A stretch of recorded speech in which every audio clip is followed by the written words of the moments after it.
Vamos mostrar aqui como é que a gente faz para criar um intervalo de datas por linha, porque a intenção aqui é deixar selecionável, né, uma data.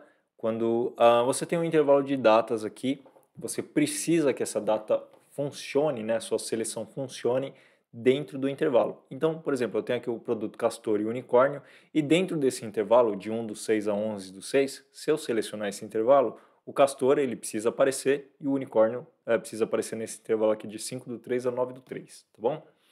Então, temos aqui a nossa data, vou colocar aqui. Isso aqui é a nossa tabela, né? Tem dois códigos.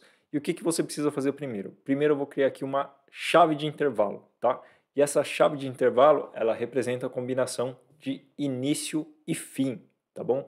Então, colocando a hash aqui, né? Só para vocês verem, é um campo de chave, tá bom? Então, vou colocar aqui, ó, chave de intervalo. Beleza. Depois, o próximo passo, o que precisa ser feito? Então, vou colocar aqui qual seria o próximo passo, tá? O próximo passo, você vai ter que criar uma tabela com a combinação distinta entre a chave, né? E você também precisa do campo de início e fim, porque é isso que você vai fazer, porque esses dois campos aqui é o cálculo, né, de número que você vai ter para fazer um intervalo de dias nesses campos aqui, tá bom? Então você vai criar aqui a próxima tabela com a chave de intervalo, o campo início e fim. Depois, o último passo, você vai ter que utilizar aqui esse intervalo dentro do iternu, né, utilizando o iternu. Então, o que você fez aqui? Que esse aqui seria o terceiro load. Então, deixa eu dar uns enters aqui. Esse aqui seria o terceiro passo. Eu estou usando aqui como preload, tá? Então, eu carreguei essa tabela primeiro, em cima da tabela fato, e agora eu estou usando o preload aqui, que seria o terceiro load. Você vai pegar a chave de intervalo, única e exclusiva, para fazer a ligação, né, com a sua tabela fato. E aqui você vai criar a data representativa, que você precisa fazer com que ela apareça quando você tem a seleção nesse intervalo. Então, eu tenho aqui a minha data representativa, a minha chave de intervalo, e eu tenho aqui, ó, a função, tá vendo? Início mais iternu menos 1.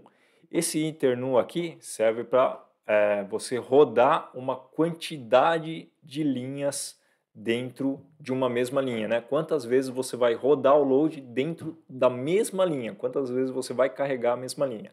Então você tem aqui ó, o iternu e tem aqui a condição, né? A condição final. Ou seja, while faça enquanto a data de fim for maior ou igual à data de início mais o iternu menos 1. Aí para vocês terem uma ideia aqui, eu deixei o iternu para ser a contagem, tá? Então, vou carregar os dados e perfeito. Agora a gente tem aqui a data representativa e a contagem. Então, tem aqui a data representativa, ó, só para vocês verem, e a contagem, para vocês darem uma olhada também. Ó. Observe que a data é representativa. Então, o Castor, ó, ele foi do início 1 do 6 a 11 do 6.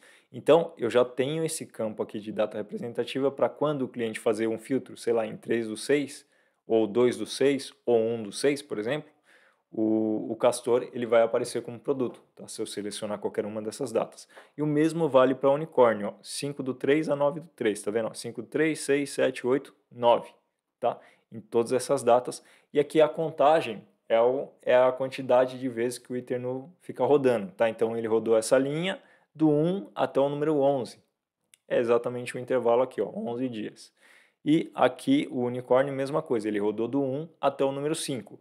Ou seja, é exatamente o número de dias, tá? Porque você vai dar aqui, ó, fim mais início, né? Mais iternu menos 1. Ou seja, enquanto o while está rodando, o iternu ele roda a linha uma vez e o intervalo dessa função aqui é o número 1.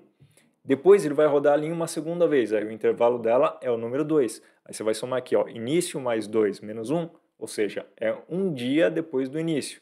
Aí depois de novo, o iternu vai ser o número 3, aí vai ser 2 dias depois do início, e assim por diante, tá bom? Espero que tenha ficado claro aí essa explicação, criado aqui a data representativa. No próximo vídeo eu vou mostrar como é que você faz para ligar isso, ou a fórmula, né, para você considerar isso se você já tiver um master calendário, tá bom? Mas para hoje fica esse vídeo aí, espero que tenham gostado e até a próxima. Valeu!